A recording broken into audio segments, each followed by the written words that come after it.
नमस्कार, एक बार फिर से आप सभी का स्वागत है। इस वीडियो के माध्यम से मैं मेंटेनेंस केस का एक जजमेंट आप लोगों के साथ शेयर करूंगी। बहुत सारे लोगों का इस टॉपिक पे सवाल था कि अगर पति के पास नौकरी नहीं है या वर्तमान में उसकी नौकरी चली गई है, किसी भी वजह से वो जॉबलेस है, तो क्या वो मेंटेनेंस देने से बच सकता है? इस आधार पर कि अभी उसके पास नौकरी नहीं है, इससे पहले कर रहा था जॉब, वर्तमान में उसके पास अपना घर चलाने के लिए, अपने माता पिता की जिम्मेदारियां उठाने के लिए या स्वयं का खर्च भरने में वो सक्षम नहीं है, इसीलिए वो पत्नी को मेंटेनेंस नहीं दे सकता है। कानून ये कहता है कि एक सक्षम पति ही अपने पत्नी को मेंटेनेंस देने का, भरण पोषण करने का हक अधिकार रखता है। तो क्या ऐसे में अगर पति खुद को मेंटेन करने के योग्य नहीं है, जब उसकी नौकरी चली गई है, ऐसे में उसके पास अपना गुजर बसर करने के लिए, अपना भरण पोषण करने का कोई सोर्स नहीं है, तो क्या ऐसे में भी कोर्ट ऑर्डर करेगा पति को? इस टॉपिक पर बहुत सारे लोगों का सवाल था। इसी टॉपिक पर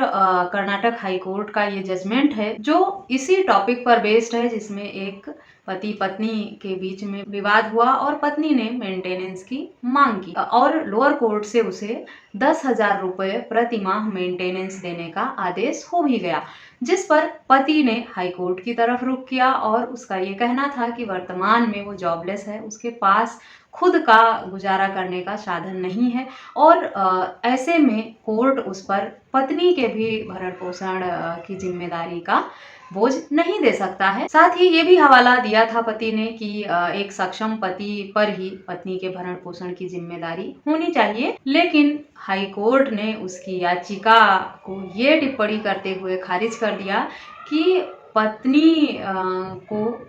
मेंटेनेंस का जो भी आदेश हुआ है उसमें हाई कोर्ट को किसी भी तरह की दखल नहीं देनी चाहिए। यह इस टिप्पणी के साथ पति द्वारा जो याचिका हाई कोर्ट में लगाई गई थी उसे खारिज कर दी गई। ये कोई नया जजमेंट नहीं है, इस तरह के और भी कई जजमेंट आए हैं पहले से भी, जिस पर मैंने ऑलरेडी वीडियोस बनाई हुई हैं, आप चाहें तो उन्हें भी देख सकते हैं। इस जजमेंट का लिंक मैं आपको वीडियो के डिस्क्रिप्शन बॉक्स में दे दूंगी, वहां से आप इस जजमेंट को भी पढ़ सकते हैं और समझ सकते हैं कि डिटेल में क्या था पूरा मामला। यानी पतियों को मेंटेनेंस की मार से नौकरी खो देने के बाद भी राहत नहीं मिल पा रही है, चाहे वो लोअर कोर्ट में मामला हो या हाई कोर्ट में भी पति अगर अपने हक अधिकारों की गुहार लगाता है और वो कहता है वर्तमान में उसके पास अपना गुजर बसर करने की भी हैसियत नहीं है, उसकी उस पर परिवार की भी जिम्मेदारियां हैं, ऐसे में पत्नी को वो मेंटेनेंस नहीं दे पाएगा, वो सक्षम नहीं है। उसके बाद भी पति की सुनवाई हाई कोर्ट में भी नहीं होती है। इंटरिम मेंटेनेंस के रूप में इस मामले में 10,000 रुपए प्रति माह का आदेश हुआ था, फाइनल डिसीजन आना बाकी है और अधिकतर मामलों में यही होता है। सिर्फ यही जजमेंट ही नहीं, बहुत सारे जजमेंट आप पढ़ेंगे मेंटेनेंस पर, चाहे वो 125 सीआरपीसी के हों या डीवी एक्ट में एप्लीकेशन लगाकर पत्नी ने मेंटेनेंस की मांग की हो, वहां पर वो अपने आप को इतना बेचारी साबित कर देती हैं और अपने आप को खुद को मेंटेन करने के लायक वो बिल्कुल भी नहीं शो करती और यही कहती हैं कि पति उनका अच्छा कमा रहा है, इसीलिए उन्हें पति से मेंटेनेंस दिलाया जाए। और जब कोर्ट के सामने ये बात आती है कि पत्नी के पास अपना गुजर बसर करने के लिए, खुद को मेंटेन करने के लिए कोई और विकल्प नहीं है, एक पति ही सहारा है उसके रख रखाव के लिए, उसके भरण पोषण के लिए, ऐसे में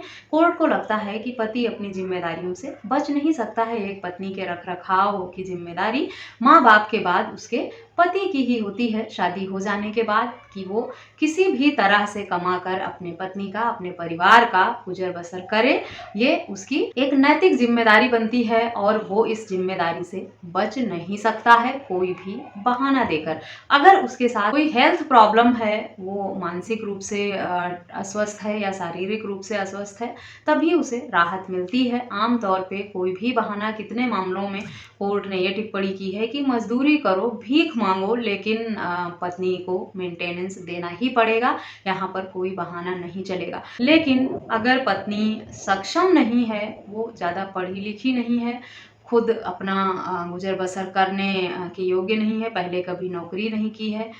शादी के पहले भी जॉब नहीं करती थी, बाद में भी नहीं की है, कभी उसका कोई रिकॉर्ड नहीं है नौकरी करने का, ना ही ज़्यादा पढ़ी लिखी है, वो टोटली पति पर ही डिपेंडेंट है। अगर ये बात कोर्ट में प्रूफ हो जाती है तो पति के लिए मेंटेनेंस देने से बच पाना बहुत ही मुश्किल काम होता है। लगभग सभी मामलों में ऐसे हालात में पति को मेंटेनेंस देना ही पड़ता है, जैसा कि इस मामले में भी हुआ। तो अगर आप लोगों के मन में ये सवाल है कि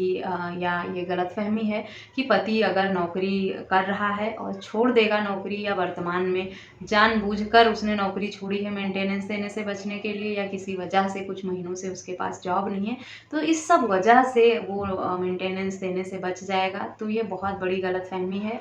अगर आपका पारिवारिक विवाद चल रहा है तो बेहतर ऑप्शन है कि आप उसे समझौता करके ख़त्म कर लें, और इस तरह की दलीलें देकर आप मेंटेनेंस देने से बच नहीं पाएंगे। आशा करती हूँ ये वीडियो आपके लिए यूजफुल होगी। संबंधित टॉपिक पर या किसी अन्य टॉपिक पर आपके कुछ सवाल हैं तो मुझे ईमेल, व्हाट्सएप या कमेंट करके ज़रूर बताएं। मुझसे संपर्क के भी सभी माध्यम आपको वीडियो के डिस्क्रिप्शन बॉक्स से मिलेंगे।